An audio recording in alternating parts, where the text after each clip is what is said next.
Hebreus 12:15. Tendo cuidado de que ninguém se prive da graça de Deus, e de que nenhuma raiz de amargura, brotando, vos perturbe, e por ela muitos se contaminem.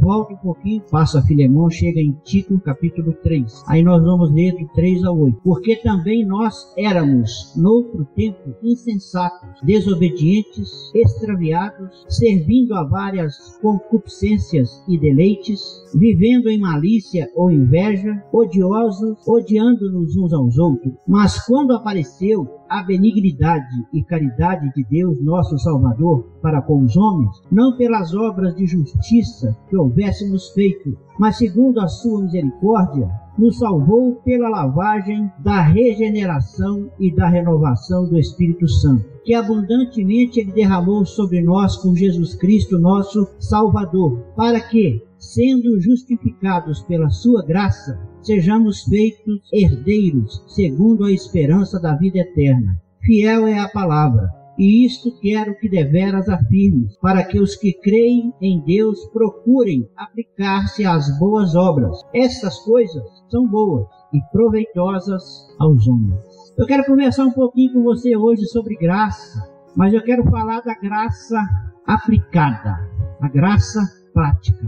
Um dia Deus disse para Paulo que a graça lhe bastava. A graça de Deus, então, nos basta. É suficiente para todos os nossos questionamentos, para todas as nossas dúvidas.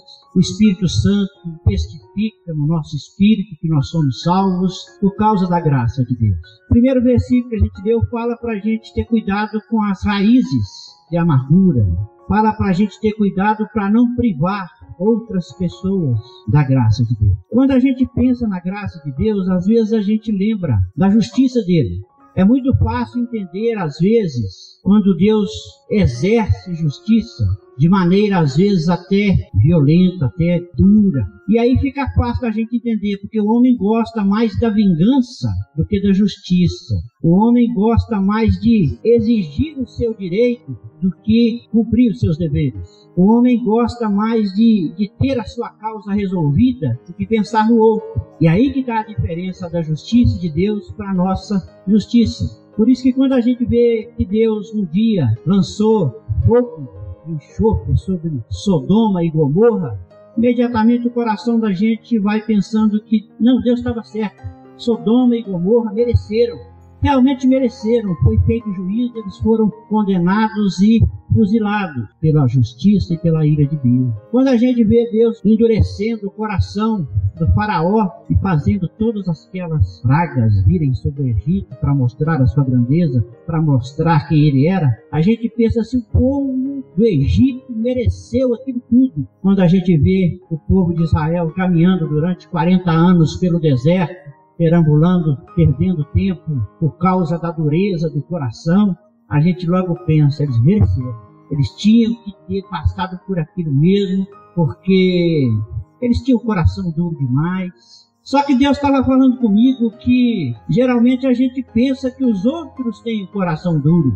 Geralmente a gente pensa que os outros merecem a justiça de Deus. E que nós precisamos e carecemos e desejamos a graça de Deus para a nossa vida. O que Deus quer que eu fale com você esta noite é que você precisa ser um pouco mais gracioso com as outras pessoas. Porque o mesmo Deus que endureceu o povo no deserto, o mesmo Deus que endureceu o faraó, o mesmo Deus que condenou Sodoma e Gomorra, é o Deus que quando estava pendurado numa cruz, tinha ao lado dele um ladrão que estava justamente condenado, sendo executado pelo pecado que ele cometeu. Aquele ladrão estava indo para o inferno, e um minuto depois, ele já estava indo para o céu, indo para o paraíso por causa da graça de Deus. Quando a gente olha o texto que a gente leu por último aí, vamos olhar algumas frases que tem aqui. Porque também nós também éramos duros, desobedientes,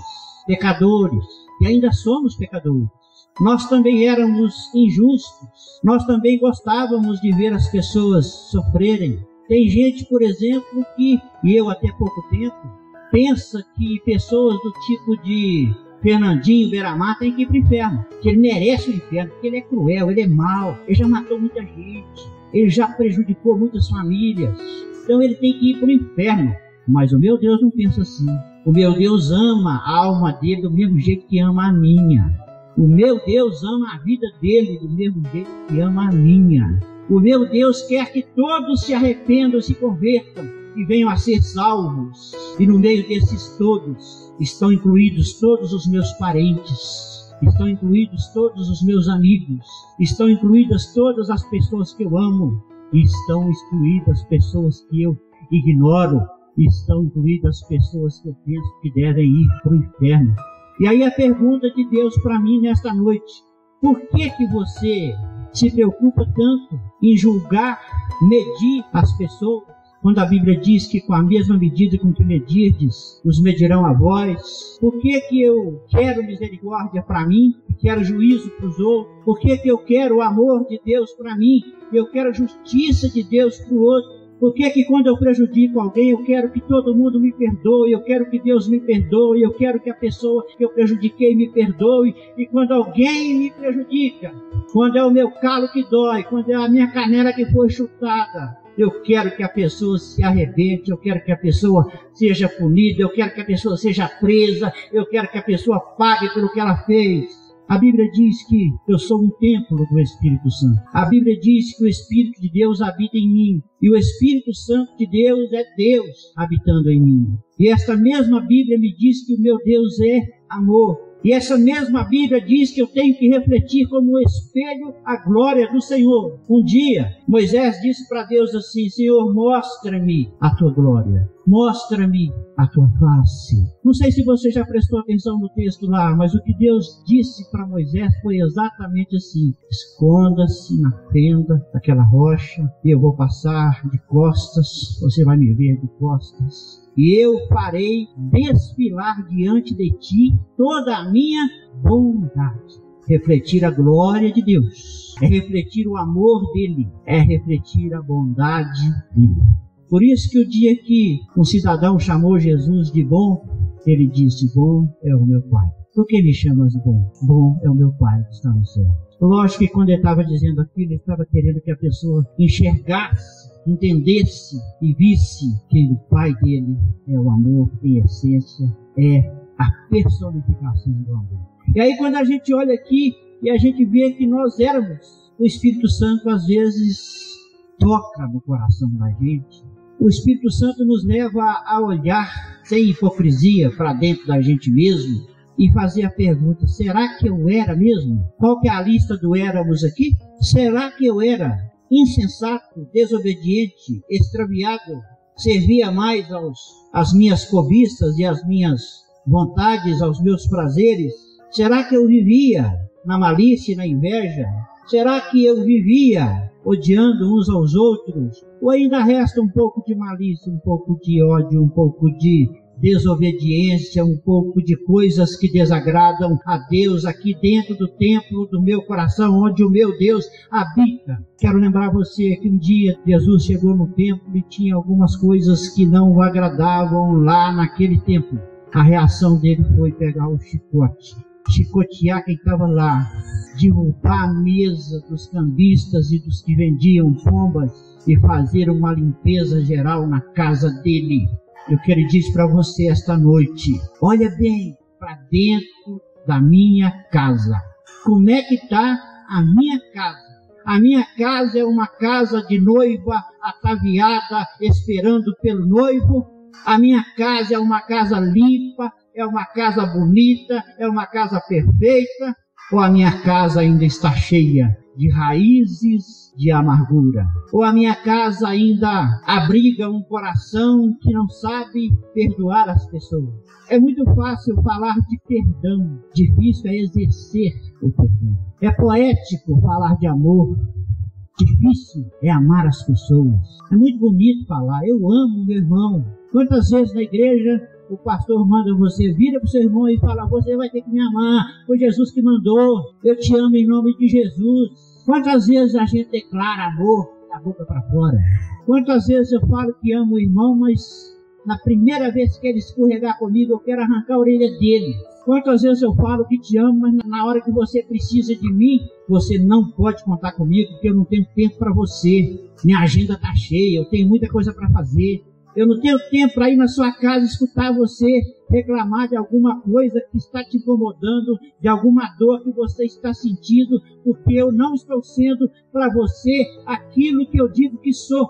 Eu não estou sendo teu irmão. Que tipo de irmão é esse que não preocupa com a dor do outro irmão? Que tipo de irmão é esse que não preocupa com a necessidade do outro irmão? Que tipo de irmão é esse que se contenta em ver o rosto do irmão apenas aos domingos ou às quartas-feiras? Que tipo de irmão é esse que não está nem aí com o que está acontecendo na vida do irmão? Seu irmão pode estar com o coração arrebentado, com as emoções escangalhadas, sem saber o que fazer, com a dor que está machucando, está destruindo o emocional dele.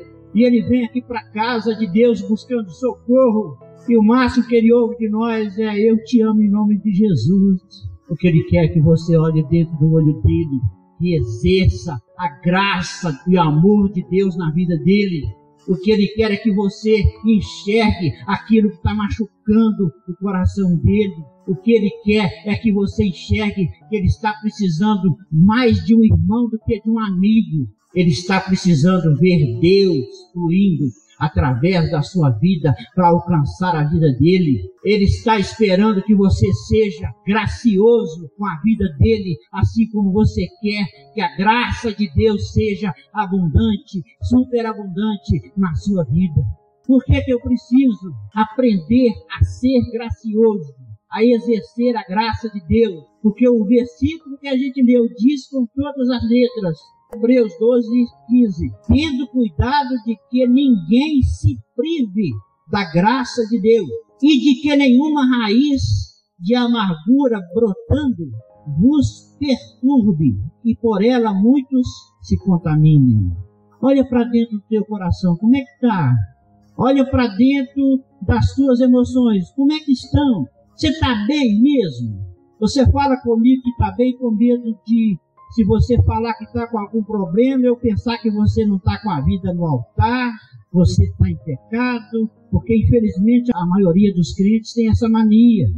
Ah, o irmão está passando por um problema porque ele não está com a vida no altar. Como se crente não pudesse ter problema. Enquanto o meu Jesus diz que no mundo tereis aflições. Agora, se o irmão tiver com problema, não está com a vida no altar. E tem que ver o que ele fez para estar merecendo aquilo que está acontecendo com ele. Isso é justiça humana. A justiça de Deus diz: vá, ame o seu irmão, caminhe mais uma milha, leve com ele a carga, suporte uns aos outros, amem-se uns aos outros como eu vos amei. A Bíblia não diz para eu julgar, para eu medir, para eu condenar ninguém. A Bíblia diz para eu amar as pessoas como meu Deus me amou e como eu quero ser amado por Ele e pelas outras pessoas.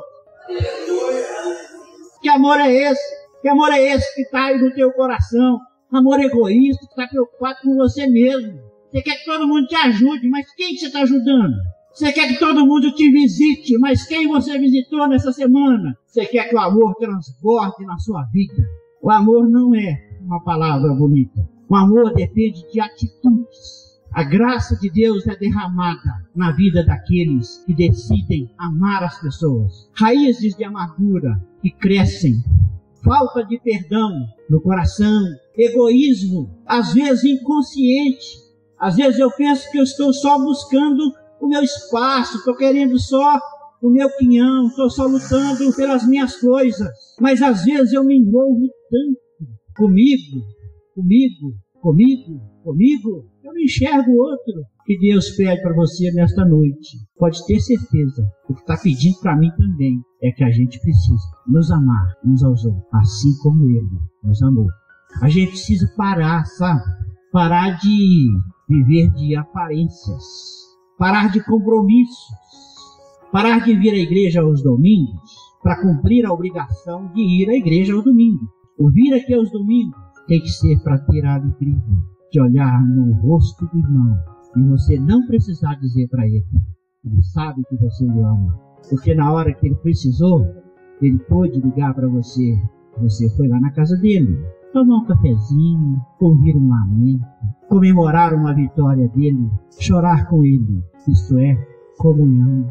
Como é bom e agradável que os irmãos vivam em união, em comunhão. Onde há união, onde há comunhão, o salmista diz, ali o Senhor ordena a bênção e a vida para sempre.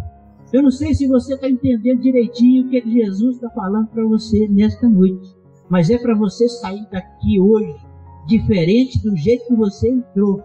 Tem gente aqui que nunca visitou nenhum irmão da igreja. Tem gente aqui que nunca foi perguntar para o irmão que estava com o rosto triste, com o semblante caído. Nunca chegou para o irmão perguntar, o que está acontecendo, irmão? Não, está tudo bem. Mas está tudo bem mesmo, meu irmão. Eu estou vendo que seu olho está triste. Sabe por que a gente às vezes não faz isso? Que a gente não olha para o lado. Caminhar com Deus tem dois tipos de relacionamento. É o meu relacionamento vertical, entre eu e Deus. E o que complementa a cruz é o relacionamento horizontal, eu e meus irmãos. Não tem jeito de você falar que ama a Deus se você não ama o seu irmão. João diz que quem fala isso e não ama é mentiroso.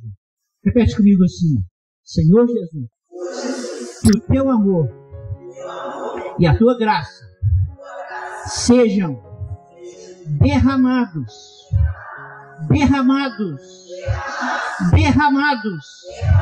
no meu coração neste momento, para que toda raiz de amargura, para que toda falsidade, para que toda indiferença seja arrancada do meu coração e eu possa, a partir de hoje, refletir com o espelho a tua glória na vida dos meus irmãos, para que o teu nome seja glorificado na minha vida e na vida dos meus irmãos.